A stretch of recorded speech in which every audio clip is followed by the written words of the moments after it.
안녕하세요. 정보가 세상을 바꾼다의 인포뱅크입니다. 이번에 전해드릴 내용은 남, 북, 미, DMZ 반남 습쓰려하는 중국입니다. 여러분의 구독과 좋아요는 저에게 많은 힘이 되오니 구독과 좋아요 많이 눌러주시기 바랍니다.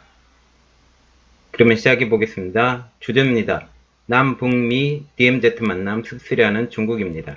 그 배경으로는 미국 대통령 최초로 DMZ에서 북한 지도자를 만남입니다. 중국 외교부가 이렇게 발표를 했어요. DMZ 판문점 회동에 관련해 환영과 지지의 입장이다. 그리고 꽝샹 대변인이 이렇게 말했는데요. 중국은 일관되게 한반도 비핵화와 평화와 안정, 대화를 통해 문제 해결을 추구해 왔다.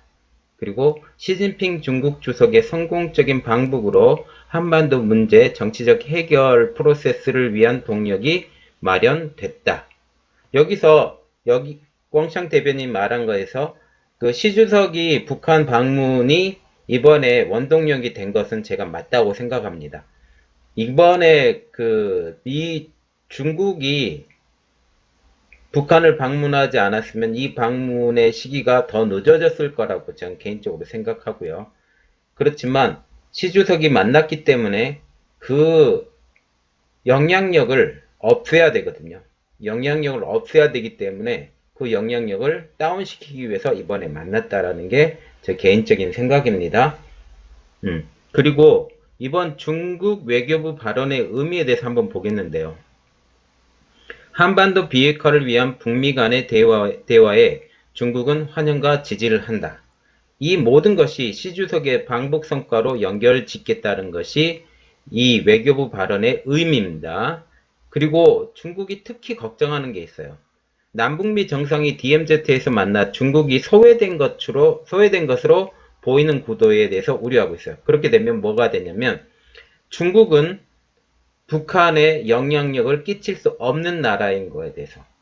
그래서 지금 3자 간의 이 구도가 중국이 원하는 관계는 4자 간 아니면 6자 간 일본하고 러시아까지 포함한 6자 간의 그 대결 구도로 만들어지는 것이 중국이 원하는 과정인데 그렇게 되지 못한다라는 거죠.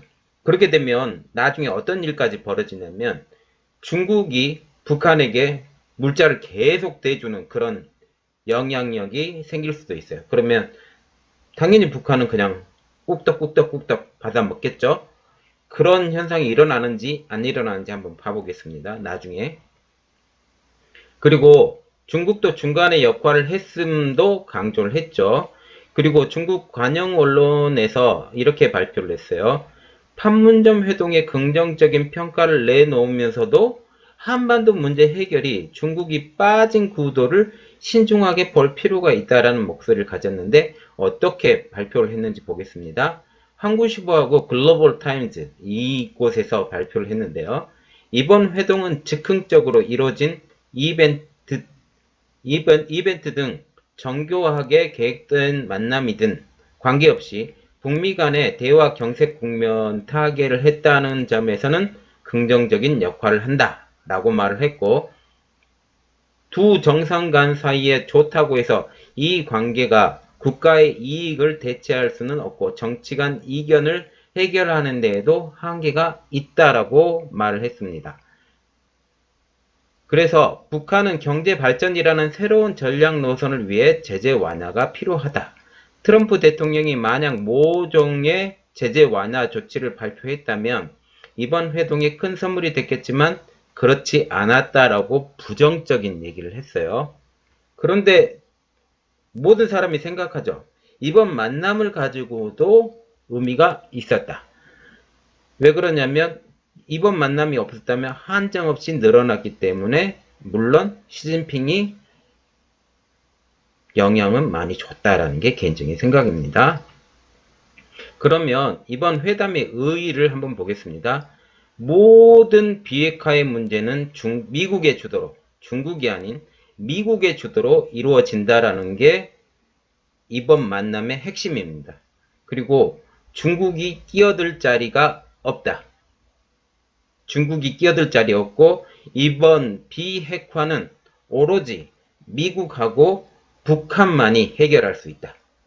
그 의미가 되는 거죠. 그리고 북한도 미국의 영향력을 전 세계에 인정하는 것으로 비치도록 만들어버리는 거죠. 왜 그러냐면 트럼프가 트위터에 트윗을 한번 날렸는데 그걸 랭큼 받아먹어서 달려왔다.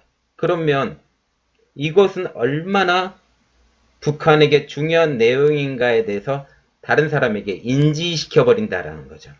그래서 이 만남을 통해서 미국의 영향력이 얼마나 큰지, 그리고 미국만이 이 문제를 풀어나갈 수 있고 이 북한의 경색된 경제도 풀 수 있는 힘이 미국밖에 없다라는 거에 대해서 온 천하에 다 알려버리는 커다란 내용이 된 겁니다. 그러면 또 하나 볼 것이 있는데요. 미국에서 대통령 토론회가 있었잖아요. 대통령 선출 토론회 민주당. 그것에 대해서 얘기가 나와야 할 상황이에요. 분석도 나와야 할 상황인데 이쪽으로 이야기가 쏠리게 함으로써 생각을 분산시켜서 트럼프 대통령이라는 존재가 그 공화당에도 있다라는 것을 환기를 시켰어요. 왜 그러냐면 그 지금은 공화당의 대통령 후보는 트럼프 혼자밖에 없어요. 트럼프 혼자밖에 없기 때문에 TV 토론회 자체를 할 수가 없습니다. TV 토론회 자체를 할 수 없기 때문에 스스로 PR을 해야 돼요. 스스로 PR을 해야 된다라는 것은 이슈거리를 계속 만들어내야 된다라는 건데 이게 거대한 이슈가 되기 때문에 이게 정치용이다 말을 하는 것도 틀린 것은 아니다라는 거죠. 그러면 이제 본론으로 다시 돌아가서 이 만남이 배경이 된 사건들이 한 3사건 정도 있었거든요. 어떤 세 사건이 있었냐면 왜 김정은이 올 수밖에 없었냐. 이것을 한번 분석을 해드릴게요. 대북 제재를 위한 중국은행의 세컨더리 보이콧에 대한 위기가 나왔어요. 2019년 5월 24일. 그러면서 그때 무슨 은행이 들어갔었냐면 중국 상하이 푸동 건설은행이 들어갔어요. 이 은행이 들어가면서 이 은행이 만약 망가지게 되면 중국 경제가 많이 힘들어진다. 그렇기 때문에 제가 그렇게 분석해 드렸죠. 중국의 은행 시스템도 흔들 수 있는 사람이 누구다? 트럼프 정부다. 이렇게 보여지게 된다라는 거죠. 그러면 이렇게 왜 그때 그렇게 했냐면 북한을 도왔다고. 북한을 도와준 그 페이퍼 컴퍼니가 홍콩에 있는데 홍콩에 있는 그 회사하고 거래를 해서 돈을 지원을 해줬다고. 그 내용 때문에 그런 거거든요.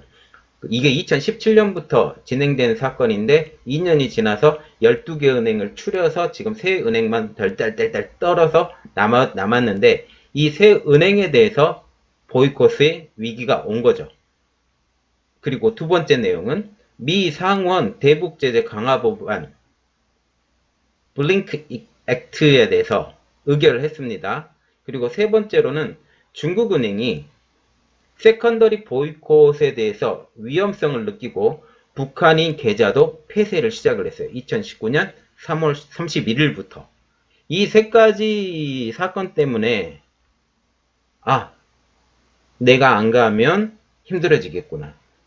숨통이 트이게 하려면 어떻게 해야 된다? 만나야 된다. 그런 생각을 했죠. 이게 탑다운 방식이든 바텀업 방식이든 그건 두 번째 문제고 만나야 된다. 만나서 해결해야 된다. 그리고 숨통이라도 튀어야 된다. 이런 생각을 갖고 만나게 된 것 같습니다. 그러면 우리가 새로운 단어 하나 들어갔죠? 블링크 액트. 블링크 액트란 북한과 거래하는 모든 기업 그리고 기관, 개인을 제재한다. 이번 법안에 대해서 의의가 있다면 중국 대형은행을 겨냥한 거거든요. 이것도 중국 대형은행을 겨냥한 거예요. 북한과 거래하는 모든 기업, 기관, 개인이 누가 있겠어요? 딱 하나밖에 없어요. 은행. 북한 그 인력을 보내서 돈을 받는 것도 어디에? 은행을 통해서 받고.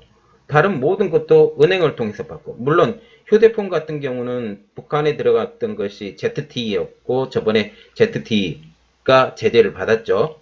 그럼 모든 것들이 타겟은 중국이에요.